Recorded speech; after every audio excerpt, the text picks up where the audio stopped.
Au Centre de développement chorégraphique, les hivernales d'Avignon.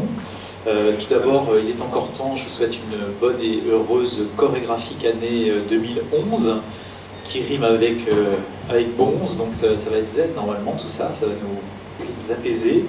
En tout cas, je suis très flatté, très heureux de pouvoir accueillir sur les conseils avisés du Conservatoire du Grand Avignon et de sa directrice de la danse, Valérie Lacognata, ici présente soi-même, Richard Flao, qui est à mes côtés, qui a eu la gentillesse de venir en Avignon pour plusieurs interventions. Il en a déjà fait une cet après-midi, si j'ai bien compris, autour de cette thématique, donc autour de l'Amérique et du ballet.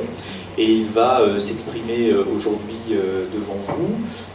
C'est un grand événement parce que vous êtes un éminent spécialiste et un historien renommé, donc du coup on est ravis de vous avoir avec nous et de profiter de vos lumières sur le sujet. C'est un moment important parce que ça lance en réalité le trimestre consacré, que le CDC va consacrer aux Amériques dans le cadre de sa programmation des hivernales.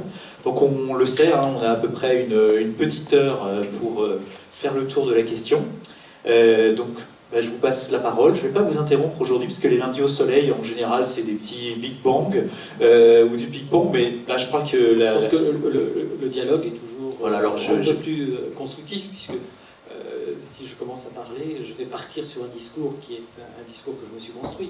Donc vous avez peut-être des questions plus ouvertes, donc on peut... Alors on reste toujours une petite dizaine de minutes pour qu'il y ait un échange, en tout cas au moins avec le public, si ce n'est avec moi. Et donc je vous cède la parole, bien volontiers. Bien. Écoutez, merci de cette présentation charmante, et puis surtout pour moi, c'est un véritable honneur et un plaisir de pouvoir participer donc, à ces hivernales. Sur un thème en plus qui est tout à fait original et assez particulier, qui est celui donc, de la danse en Amérique, sachant, je vous le rappelle, donc, je dirais c'est un pays, quand on parle d'Amérique, je parlerai plus précisément de l'Amérique du Nord, parce que l'Amérique du Sud a des traditions également folkloriques, mais de danse, de traditions plus classiques de compagnie de ballet, mais qui n'ont pas fait émerger, je dirais, réellement des formes d'expression originales. Donc on restera peut-être plus proche de la tradition qui est celle donc, de l'Amérique du Nord. Et c'est en effet un pays qui a été très très très très actif au niveau de la danse pendant 60 ans lors du siècle dernier. Et on voit avec un grand regret, en tout cas je trouve aujourd'hui, ce pays s'éteindre et ne plus faire partie des grands flambeaux donc de créateurs ou d'innovation sur le plan chorégraphique.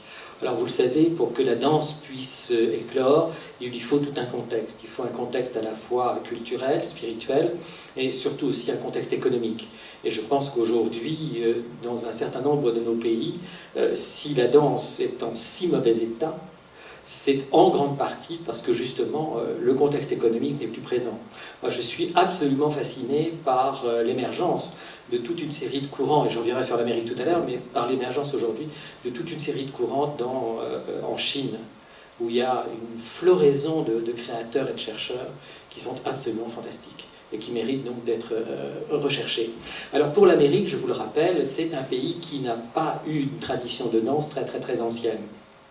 Il faut bien savoir que l'univers de l'Amérique, en quelque sorte, pour nous est connu à partir de 1492, lorsque un brave Christophe Colomb donc, aborde sur ses côtes, mais au départ donc, aborde surtout dans les îles des Antilles et en direction de la Jamaïque.